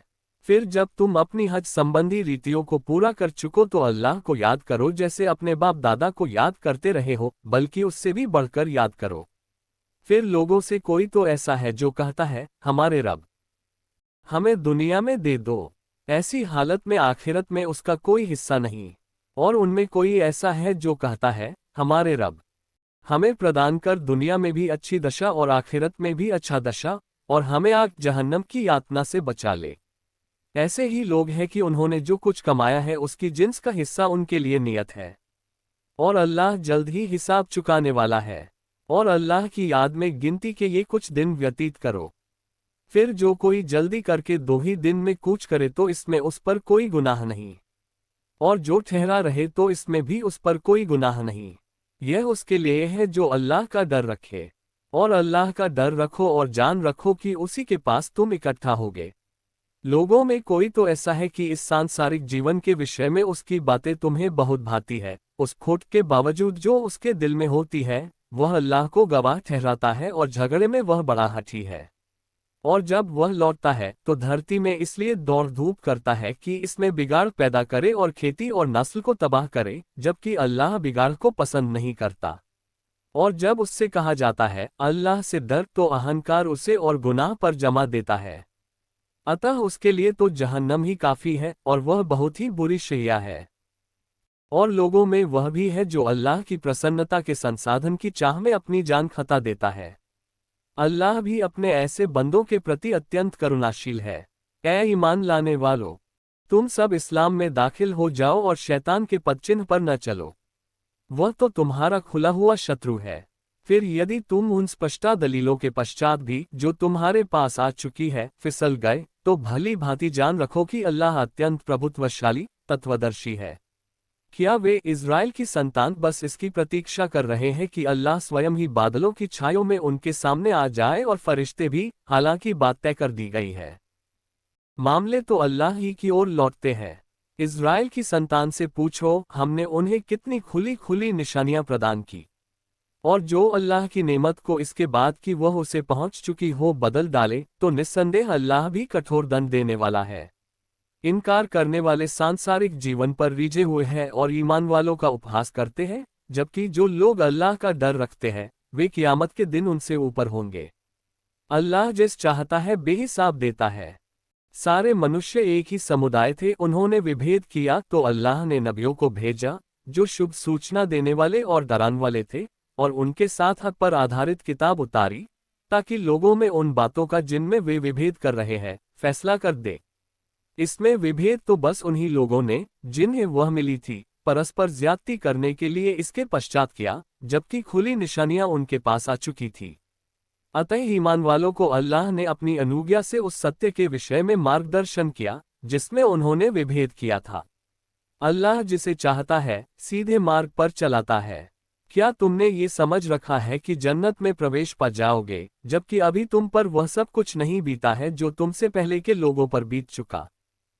उन पर तंगियां और तकलीफें आए और उन्हें हिला मारा गया, यहाँ तक कि रसूल बोल उठे और उनके साथ ईमान वाले भी कि अल्लाह की सहायता कब आएगी। जान लो, अल्लाह की सहायता निकट है। वे तुमसे पूछते हैं कितना खर्च करें। कहो, पहले ये समझ लो कि जो माल भी तुमने खर्च किया है वह तो माँ बाप, नातेदारों और अनाथों और मुहताजों और मुसाफिरों के लिए खर्च हुआ है। और जो भलाई भी तुम करो निस्संदेह अल्लाह उसे भली भांति जान लेगा। तुम पर युद्ध अनिवार्य किया गया और वह तुम्हें अप्रिय है, और बहुत संभव है कि कोई चीज तुम्हें अप्रिय हो और वह तुम्हारे लिए अच्छी हो, और बहुत संभव है कि कोई चीज तुम्हें प्रिय हो और वह तुम्हारे लिए बुरी हो। और जानता अल्लाह है और तुम नहीं जानते। वे तुमसे आदरणीय महीने में युद्ध के विषय में पूछते हैं। कहो, उसमें लड़ना बड़ी गंभीर बात है, परंतु अल्लाह के मार्ग से रोकना, उसके साथ अविश्वास करना, मस्जिद हराम काबा से रोकना और उसके लोगों को उससे निकालना अल्लाह की स्पष्ट में इससे भी अधिक गंभीर है, और फितना, उत्पीड़न, रक्तपात से भी बुरा है। और उसका बस चले तो वे तो तुमसे बराबर लड़ते रहे ताकि तुम्हें तुम्हारे दीन धर्म से फेर दें। और तुम में से जो कोई अपने दीन से फिर जाए और अविश्वासी होकर मरे, तो ऐसे ही लोग हैं जिनके कर्म दुनिया और आखिरत में नष्ट हो गए, और वही आग जहन्नम में पड़ने वाले हैं, वे उसी में सदैव रहेंगे। रहे वे लोग जो ईमान लाए और जिन्होंने अल्लाह के मार्ग में घर बार छोड़ा और जिहाद किया, वहीं अल्लाह की दयालुता की आशा रखते हैं। निस्संदेह अल्लाह अत्यंत क्षमाशील दयावान है। तुमसे शराब और जुए के विषय में पूछते हैं। कहो, उन दोनों चीजों में बड़ा गुनाह है, यद्यपि लोगों के लिए कुछ फायदे भी है, परंतु उनका गुनाह उनके फायदे से कहीं बका है। और वे तुमसे पूछते हैं कितना खर्च करें। कहो, जो आवश्यकता से अधिक हो। इस प्रकार अल्लाह दुनिया और आखिरत के विषय में तुम्हारे लिए अपनी आयतें खोल खोल कर बयान करता है ताकि तुम सोच विचार करो। और वे तुमसे अनाथों के विषय में पूछते हैं। कहो, उनके सुधार की जो रीति अपनाई जाए अच्छी है, और यदि तुम उन्हें अपने साथ सम्मिलित कर लो तो वे तुम्हारे भाई बंधु ही हैं। और अल्लाह बिगाड़ पैदा करने वाले को बचाव पैदा करने वाले से अलग पहचानता है। और यदि अल्लाह चाहता तो तुमको जहमत कठिनाई में डाल देता। निस्संदेह अल्लाह प्रभुत्वशाली तत्वदर्शी है। और मुशरिक बहुदेववादी स्त्रियों से विवाह न करो जब तक कि वे ईमान न लाएं। एक ईमानदारी बांदी दासी मुशरिक स्त्री से कहीं उत्तम है, चाहे वह तुम्हें कितनी ही अच्छी क्यों न लगे। और न ईमान वाली स्त्रियां मुशरिक पुरुषों से विवाह करो जब तक कि वे ईमान न लाएं। एक ईमान वाला गुलाम आजाद मुशरिक से कहीं उत्तम है, चाहे वह तुम्हें कितना ही अच्छा क्यों न लगे। ऐसे लोग आग जहन्नम की ओर बुलाते हैं और अल्लाह अपनी अनुज्ञा से जन्नत और क्षमा की ओर बुलाता है। और वह अपनी आयतें लोगों के सामने खोल खोल कर बयान करता है ताकि वे चेतें। और वे तुमसे मासिक धर्म के विषय में पूछते हैं। कहो, वह एक तकलीफ और गंदगी की चीज है। अतः मासिक धर्म के दिनों में स्त्रियों से अलग रहो और उनके पास न जाओ जब तक कि वे पाक साफ न हो जाएं। फिर जब वे भली भांति पाक साफ हो जाए तो जिस प्रकार अल्लाह ने तुम्हें बताया है उनके पास आओ। निस्संदेह अल्लाह बहुत तौबा करने वालों को पसंद करता है और वह उन्हें पसंद करता है जो स्वच्छता को पसंद करते हैं।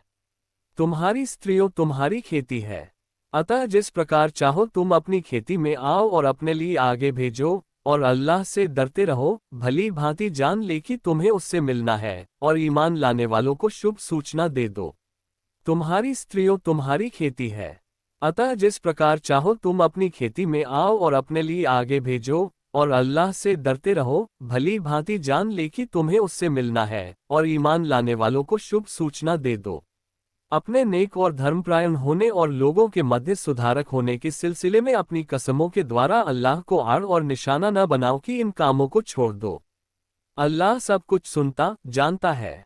अल्लाह तुम्हें तुम्हारी ऐसी कसमों पर नहीं पकड़ेगा जो यूं ही मुंह से निकल गई हो, लेकिन उन कसमों पर वह तुम्हें अवश्य पकड़ेगा जो तुम्हारे दिल के इरादे का नतीजा हो। अल्लाह बहुत क्षमा करने वाला सहनशील है। जो लोग अपनी स्त्रियों से अलग रहने की कसम खा बैठे उनके लिए 4 महीने की प्रतीक्षा है। फिर यदि वे पलट आए तो अल्लाह अत्यंत क्षमाशील दयावान है। और यदि वे तलाक ही की ठान लें तो अल्लाह भी सुनने वाला भली भांति जानने वाला है। और तलाक पाए हुई स्त्रियां 3 हैज मासिक धर्म गुजरने तक अपने आप को रोके रखे, और यदि वे अल्लाह और अंतिम दिन पर ईमान रखती हैं तो उनके लिए यह वैध न होगा कि अल्लाह ने उनके गर्भाशयों में जो कुछ पैदा किया हो उसे छिपाएं। इस बीच उनके पति यदि संबंधों को ठीक कर लेने का इरादा रखते हों तो वे उन्हें लौटा लेने के ज्यादा हकदार हैं। और उन पत्नियों के भी सामान्य नियम के अनुसार वैसे ही अधिकार हैं जैसी उन पर जिम्मेदारियां डाली गई है। और पतियों को उन पर एक दर्जा प्राप्त है। अल्लाह अत्यंत प्रभुत्वशाली तत्वदर्शी है। तलाक 2 बार है। फिर सामान्य नियम के अनुसार स्त्री को रोक लिया जाए या भले तरीके से विदा कर दिया जाए। और तुम्हारे लिए वैध नहीं है कि जो कुछ तुम उन्हें दे चुके हो उसमें से कुछ ले लो, सिवाय इस स्थिति के कि दोनों को डर हो कि अल्लाह की निर्धारित सीमाओं पर कायम न रह सकेंगे। तो यदि तुमको ये डर हो कि वे अल्लाह की सीमाओं पर कायम न रहेंगे तो स्त्री जो कुछ देकर छुटकारा प्राप्त करना चाहे उसमें उन दोनों के लिए कोई गुनाह नहीं। ये अल्लाह की सीमाएं हैं, अतः इनका उल्लंघन न करो। और जो कोई अल्लाह की सीमाओं का उल्लंघन करे तो ऐसे लोग अत्याचारी है। 2 तलाकों के पश्चात फिर यदि वह उसे तलाक दे दे तो इसके पश्चात वह उसके लिए वैध न होगी जब तक कि वह उसके अतिरिक्त किसी दूसरे पति से निकाह न कर ले। अतः यदि वह उसे तलाक दे दे तो फिर उन दोनों के लिए एक दूसरे को पलट आने में कोई गुनाह न होगा, यदि वे समझते हो कि अल्लाह की सीमाओं पर कायम रह सकते हैं। और ये अल्लाह की निर्धारित की हुई सीमाएं हैं जिन्हें वह उन लोगों के लिए बयान कर रहा है जो जानना चाहते हो। और यदि जब तुम स्त्रियों को तलाक दे दो और वे अपनी निश्चित अवधि इद्दत को पहुंच जाएं, जो सामान्य नियम के अनुसार उन्हें रोक लो या सामान्य नियम के अनुसार उन्हें विदा कर दो। और तुम उन्हें नुकसान पहुंचाने के ध्येय से न रोको कि ज्यादती करो। और जो ऐसा करेगा तो उसने स्वयं अपने ही ऊपर जुल्म किया।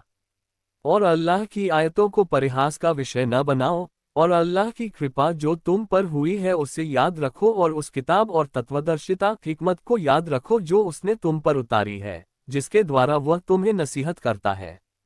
और अल्लाह का डर रखो और भली भांति जान लो कि अल्लाह हर चीज को जानने वाला है।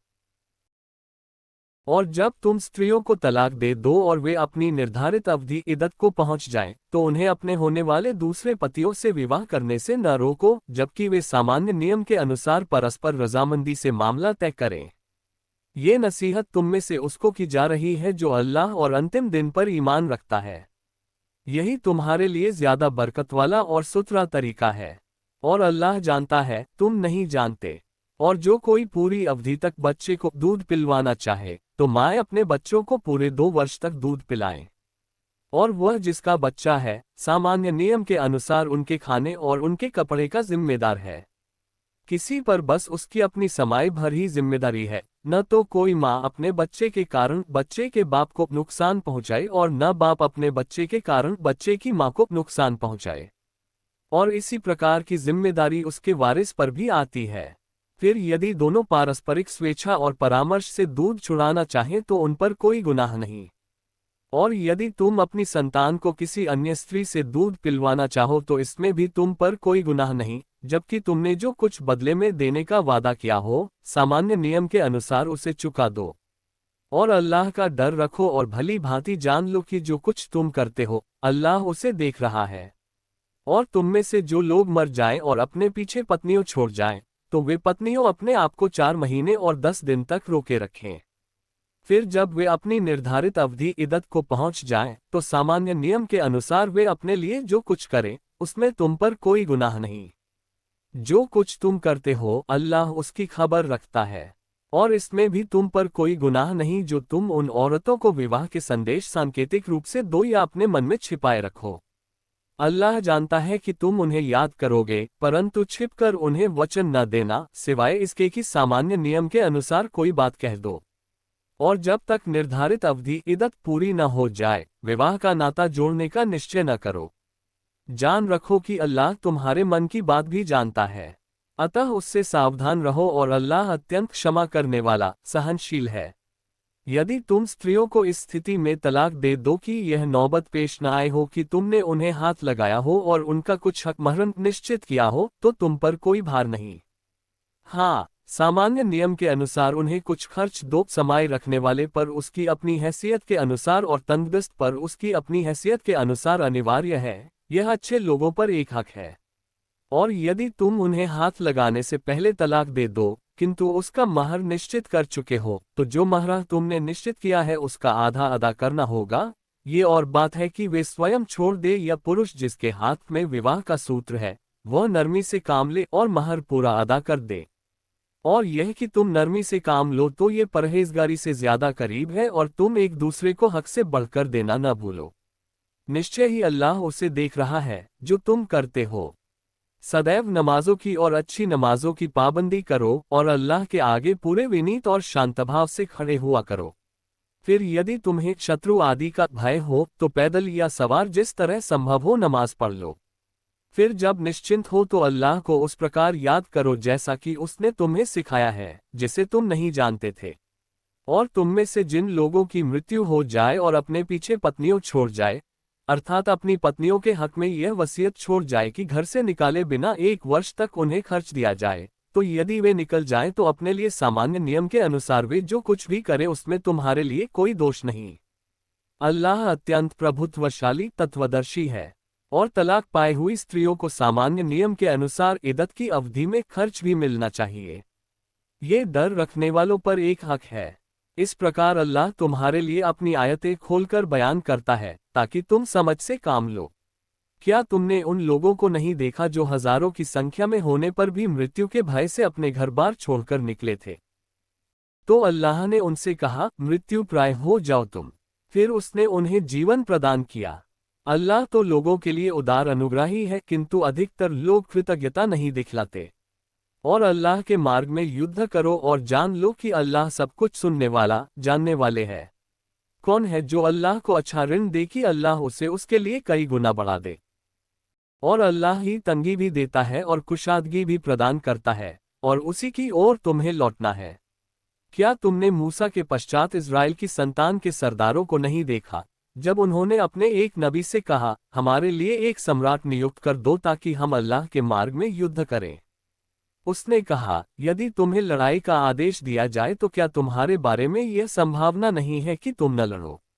वे कहने लगे, हम अल्लाह के मार्ग में क्यों न लड़े, जबकि हम अपने घरों से निकाल दिए गए हैं और अपने बाल बच्चों से भी अलग कर दिए गए हैं। फिर जब उन पर युद्ध अनिवार्य कर दिया गया तो उनमें से थोड़े लोगों के सिवा सब फिर गए।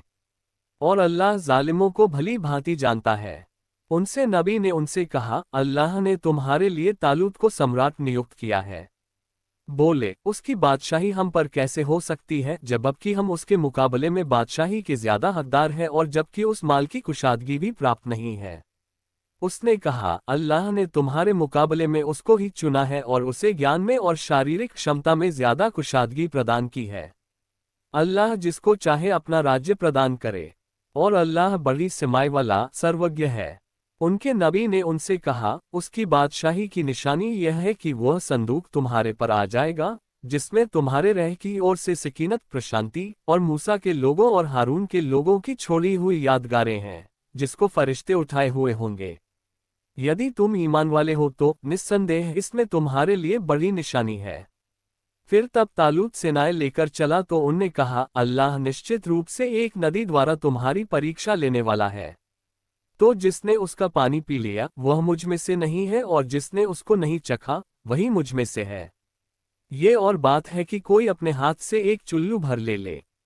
फिर उनमें से थोड़े लोगों के सिवा सभी ने उसका पानी पी लिया। फिर जब तालूत और ईमान वाले जो उसके साथ थे नदी पार कर गए तो कहने लगे, आज हमें जालूत और उसकी सेनाओं का मुकाबला करने की शक्ति नहीं है। इस पर लोगों ने, जो समझते थे कि उन्हें अल्लाह से मिलना है, कहा, कितनी ही बार एक छोटी सी टुकड़ी ने अल्लाह की अनुज्ञा से एक बड़े गिरोह पर विजय पाई है। अल्लाह तो जमने वालों के साथ है। और जब वे जालूत और उसकी सेनाओं के मुकाबले पर आए तो कहा, ए हमारे रब, हम पर धैर्य उड़ेल दे और हमारे कदम जमा दे और इनकार करने वाले लोगों पर हमें विजय प्रदान कर। अंततः अल्लाह की अनुज्ञा से उन्होंने उनको पराजित कर दिया और दाऊद ने जालूत को कत्ल कर दिया, और अल्लाह ने उसे राज्य और तत्वदर्शिता, हिकमत प्रदान की, जो कुछ वह दाऊद चाहे उससे उसको अवगत कराया। और यदि अल्लाह मनुष्यों के एक गिरोह को दूसरे गिरोह के द्वारा हटाता न रहता तो धरती की व्यवस्था बिगड़ जाती, किंतु अल्लाह संसार वालों के लिए उदार अनुग्राही है। ये अल्लाह की सच्ची आयतें हैं जो हम तुम्हें स्वदेश सुना रहे हैं, और निश्चय ही तुम उन लोगों में से हो जो रसूल बनाकर भेजे गए हैं।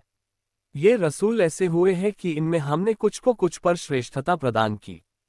इनमें कुछ से तो अल्लाह ने बातचीत की और इनमें से कुछ को दर्जों की स्पष्ट से उच्चता प्रदान की। और मरियम के बेटे ईसा को हमने खुली निशानियां दी और पवित्र आत्मा से उसकी सहायता की। और यदि अल्लाह चाहता तो वे लोग जो उनके पश्चात हुए खुली निशानियां पा लेने के बाद परस्पर न लड़ते, किंतु वे विभेद में पड़ गए तो उनमें से कोई तो ईमान लाया और उनमें से किसी ने इनकार की नीति अपनाई। और यदि अल्लाह चाहता तो वे परस्पर न लड़ते, परंतु अल्लाह जो चाहता है करता है। ऐ ईमान लाने वालों, हमने जो कुछ तुम्हें प्रदान किया है उसमें से खर्च करो, इससे पहले कि वह दिन आ जाए जिसमें न कोई क्रय विक्रय होगा और न कोई मित्रता होगी और न कोई सिफारिश। जालिम वही है जिन्होंने इनकार की नीति अपनाई है। अल्लाह की जिसके सिवा कोई पूज्य प्रभु नहीं, वह जीवंत सत्ता है, सबको संभालने और कायम रखने वाला है। उसे न ऊँघ लगती है और न निद्रा। उसी का है जो कुछ आकाशों में है और जो कुछ धरती में है। कौन है जो उसके यहाँ उसकी अनुमति के बिना सिफारिश कर सके? वह जानता है जो कुछ उनके आगे है और जो कुछ उनके पीछे है, और वे उसके ज्ञान में से किसी चीज पर हावी नहीं हो सकते सिवाय उसके जो उसने चाहा। उसकी कुर्सी प्रभुता आकाशों और धरती को व्याप्त है और उनकी सुरक्षा उसके लिए तनिक भी भारी नहीं, और वह उच्च महान है। धर्म के विषय में कोई जबरदस्ती नहीं। सही बात नासमझी की बात से अलग होकर स्पष्ट हो गई है। तो अब जो कोई बड़े हुए सरकश को ठुकरा दे और अल्लाह पर ईमान लाए, उसने ऐसा मजबूत सहारा थाम लिया जो कभी टूटने वाला नहीं। अल्लाह सब कुछ सुनने जानने वाला है। जो लोग ईमान लाते हैं अल्लाह उनका रक्षक और सहायक है। वह उन्हें अंधेरों से निकालकर प्रकाश की ओर ले जाता है। रहे वे लोग जिन्होंने इनकार किया तो उनके संरक्षक बड़े हुए सरकश है। वे उन्हें प्रकाश से निकालकर अंधेरों की ओर ले जाते हैं। वही आग जहन्नम में पड़ने वाले हैं। वे उसी में सदैव रहेंगे। क्या तुमने उनको नहीं देखा जिसने इब्राहिम से उसके बैकवोट के सिलसिले में झगड़ा किया था, इस कारण कि अल्लाह ने उसको राज्य दे रखा था। जब इब्राहिम ने कहा, मेरा बैकवोट वह है जो जिलाता और मारता है, उसने कहा, मैं भी तो जिलाता और मारता हूँ। इब्राहिम ने कहा, अच्छा तो अल्लाह सूर्य को पूरब से लाता है, तो तू उसे पश्चिम से लिया। इस पर वह अधर्मी चकित रह गया। अल्लाह जालिम लोगों को सीधा मार्ग नहीं दिखाता। या उस जैसे व्यक्ति को नहीं देखा जिसका एक ऐसी बस्ती पर से गुजर हुआ जो अपनी छतों के बल गिरी हुई थी। उसने कहा, अल्लाह इसके विनष्ट हो जाने के पश्चात इसे किस प्रकार जीवन प्रदान करेगा। तो अल्लाह ने उसे 100 वर्ष की मृत्यु दे दी, फिर उसे उठा खड़ा किया। कहा, तू कितनी अवधि तक इस अवस्था में रहा? उसने कहा, मैं 1 या दिन का कुछ हिस्सा रहा। कहा, नहीं, बल्कि तू 100 वर्ष रहा है। अब अपने खाने और पीने की चीजों को देख ले, उन पर समय का कोई प्रभाव नहीं, और अपने गधे को भी देख, और यह इसलिए कह रहे हैं ताकि हम तुझे लोगों के लिए एक निशानी बना दें, और हड्डियों को देख कि किस प्रकार हम उन्हें उभारते हैं, फिर उन पर मांस चढ़ाते हैं। तो जब वास्तविकता उस पर प्रकट हो गई तो वह पुकार उठा, मैं जानता हूं कि अल्लाह को हर चीज की सामर्थ्य प्राप्त है। और याद करो जब इब्राहिम ने कहा, ऐ मेरे रब, मुझे दिखा दे तू मुर्दों को कैसे जीवित करेगा। कहा, क्या तुझे विश्वास नहीं? उसने कहा, क्यों नहीं, किंतु निवेदन इसलिए है कि मेरा दिल संतुष्ट हो जाए। कहा, अच्छा, तो 4 पक्षी ले, फिर उन्हें अपने साथ भली भांति हिला मिला से, फिर उनमें से प्रत्येक को एक एक पर्वत पर रख दे, फिर उनको पुकार, वे तेरे पास लपक कर आएंगे। और जान ले कि अल्लाह अत्यंत प्रभुत्वशाली तत्वदर्शी है। जो लोग अपने माल अल्लाह के मार्ग में खर्च करते हैं, उनकी उपमा ऐसी है जैसे एक दाना हो जिससे 7 बालें निकले और प्रत्येक बाल में 100 दाने हो। अल्लाह जिसे चाहता है बढ़ोतरी प्रदान करता है। अल्लाह बड़ी समाई वाला, जानने वाला है।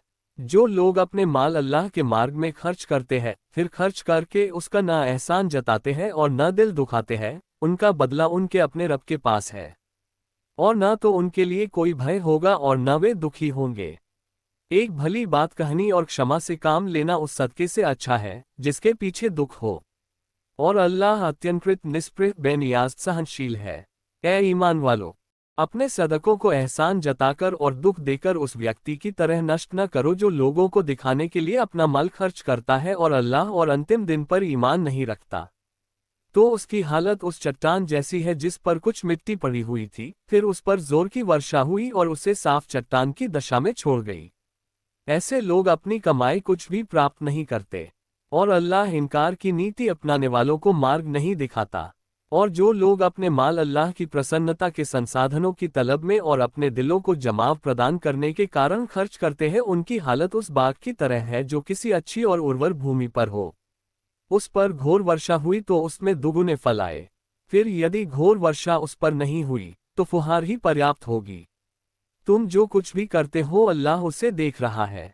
क्या तुम में से कोई यह चाहेगा कि उसके पास खजूरों और अंगूरों का एक बाग हो जिसके नीचे नहरें बह रही हो, वहां उसे हर प्रकार के फल प्राप्त हो और उसका बुढ़ापा आ गया हो और उसके बच्चे अभी कमजोर ही हो कि उस बाग पर एक आग भरा बगुला आ गया और वह जलकर रह गया। इस प्रकार अल्लाह तुम्हारे सामने आयतें खोल खोल कर बयान करता है ताकि सोच विचार करो। ऐ ईमान लाने वालों, अपनी कमाई को पाक और अच्छी चीजों में से खर्च करो और उन चीजों में से भी जो हमने धरती से तुम्हारे लिए निकाली है। और देने के लिए उसके खराब हिस्से के देने का इरादा न करो जबकि तुम स्वयं उसे कभी न लोगे। ये और बात है कि उसको लेने में देखी अनदेखी कर जाओ। और जान लो कि अल्लाह निष्प्रह प्रशंसनीय है। शैतान तुम्हें निर्धनता से डराता है और निर्लजता के कामों पर उभारता है, जबकि अल्लाह अपनी क्षमा और उदार कृपा का तुम्हें वचन देता है। अल्लाह बड़ी समाई वाला, सर्वज्ञ है।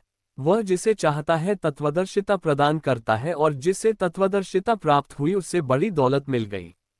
किंतु चेते वही है जो बुद्धि और समझ वाले हैं। और तुमने जो कुछ भी खर्च किया और जो कुछ भी नजर मन्नत की हो, निस्संदेह अल्लाह उसे भली भांति जानता है। और अत्याचारियों का कोई सहायक न होगा। यदि तुम खुले रूप में सदके दो तो ये भी अच्छा है, और यदि उनको छिपाकर मुहताजों को दो तो ये तुम्हारे लिए अधिक अच्छा है। और ये तुम्हारे कितने ही गुनाहों को मिटा देगा। और अल्लाह को उसकी पूरी खबर है जो कुछ तुम करते हो। उन्हें मार्ग पर ला देने का दायित्व तुम पर नहीं है, बल्कि अल्लाह ही जिसे चाहता है मार्ग दिखाता है। और जो कुछ भी माल तुम खर्च करोगे वह तुम्हारे अपने ही भले के लिए होगा, और तुम अल्लाह के बताए हुए उद्देश्य के अतिरिक्त किसी और उद्देश्य से खर्च न करो। और जो माल भी तुम खर्च करोगे वह पूरा पूरा तुम्हें चुका दिया जाएगा और तुम्हारा हक न मारा जाएगा। यह उन मुहताजों के लिए है जो अल्लाह के मार्ग में घिर गए कि धरती में जीविकोपार्जन के लिए कोई दौड़ धूप नहीं कर सकते। उनके स्वाभिमान के कारण अपरिचित व्यक्ति उन्हें धनवान समझता है। तुम उन्हें उनके लक्षणों से पहचान सकते हो। वे लिपटकर लोगों से नहीं मांगते। जो माल भी तुम खर्च करोगे वह अल्लाह को ज्ञात होगा। जो लोग अपने माल रात दिन छिपे और खुले खर्च करें उनका बदला तो उनके रब के पास है, और न उन्हें कोई भय है और न वे शोकाकुल होंगे। और लोग ब्याज खाते हैं, वे बस इस प्रकार उठते हैं जिस प्रकार वह व्यक्ति उठता है जिसे शैतान ने छूकर बावला कर दिया हो, और यह इसलिए कि उनका कहना है व्यापार भी तो ब्याज के सदृश है, जबकि अल्लाह ने व्यापार को वैध और ब्याज को अवैध ठहराया है। अतः जिसको उसके रब की ओर से नसीहत पहुंची और वह बाज आ गया, तो जो कुछ पहले ले चुका वह उसी का रहा और मामला उसका अल्लाह के हवाले है। और जिसने फिर यही कर्म किया तो ऐसे ही लोग आग जहन्नम में पड़ने वाले हैं। उसमें वे सदैव रहेंगे। अल्लाह ब्याज को घटाता और मिटाता है और सदकों को बढ़ाता है। और अल्लाह किसी अकृतज्ञ हक मारने वाले को पसंद नहीं करता।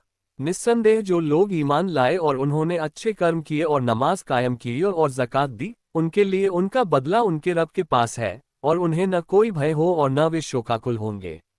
ऐ ईमान लाने वालों, अल्लाह का डर रखो और जो कुछ ब्याज बाकी रह गया है उसे छोड़ दो यदि तुम ईमान वाले हो।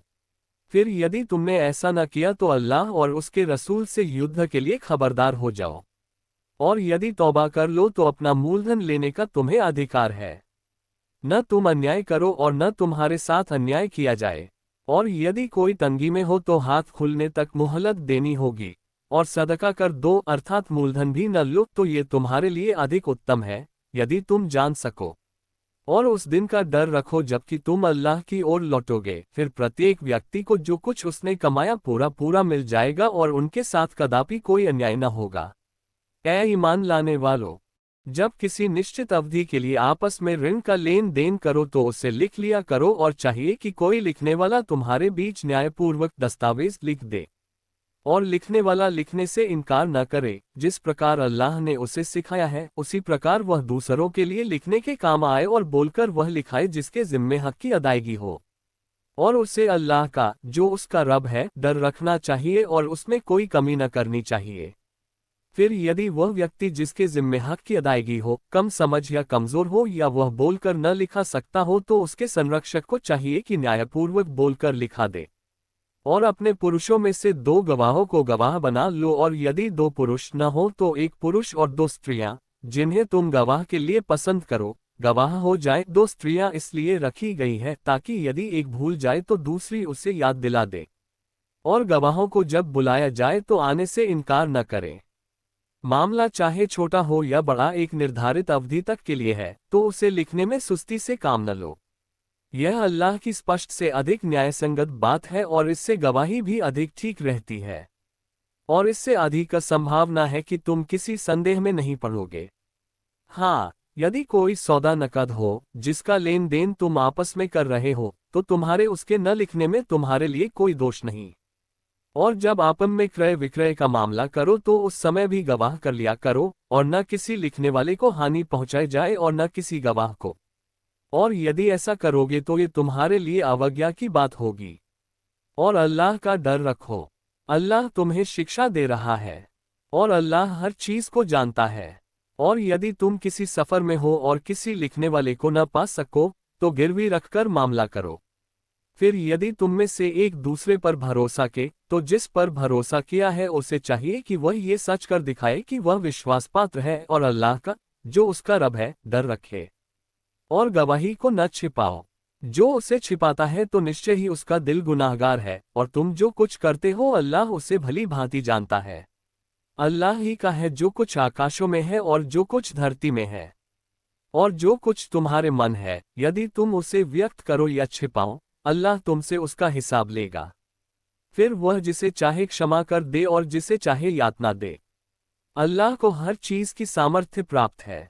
रसूल उस पर जो कुछ उसके रब की ओर से उसकी ओर उतरा ईमान लाया, और ईमान वाले भी प्रत्येक अल्लाह पर, उसके फरिश्तों पर, उसकी किताबों पर और उसके रसूलों पर ईमान लाया। और उनका कहना यह है, हम उसके रसूलों में से किसी को दूसरे रसूलों से अलग नहीं करते। और उनका कहना है, हमने सुना और आज्ञाकारी हुए। हमारे रब, हम तेरी क्षमा के इच्छुक हैं और तेरी ही ओर लौटना है। अल्लाह किसी जीव पर बस उसकी सामर्थ्य और समय के अनुसार ही दायित्व का भार डालता है। उसका है जो उसने कमाया और उसी पर उसका वबाल आपदा भी है जो उसने किया। हमारे रब, यदि हम भूले या चूक जाएं तो हमें न पकड़ना। हमारे रब, और हम पर ऐसा बोझ न डाल जैसा तूने हमसे पहले के लोगों पर डाला था। हमारे रब, और हमसे वह बोझ न उठवा जिसकी हमें शक्ति नहीं। और हमें क्षमा कर और हमें ढांक ले और हम पर दया कर। तू ही हमारा संरक्षक है, अतएव इनकार करने वालों के मुकाबले में हमारी सहायता कर।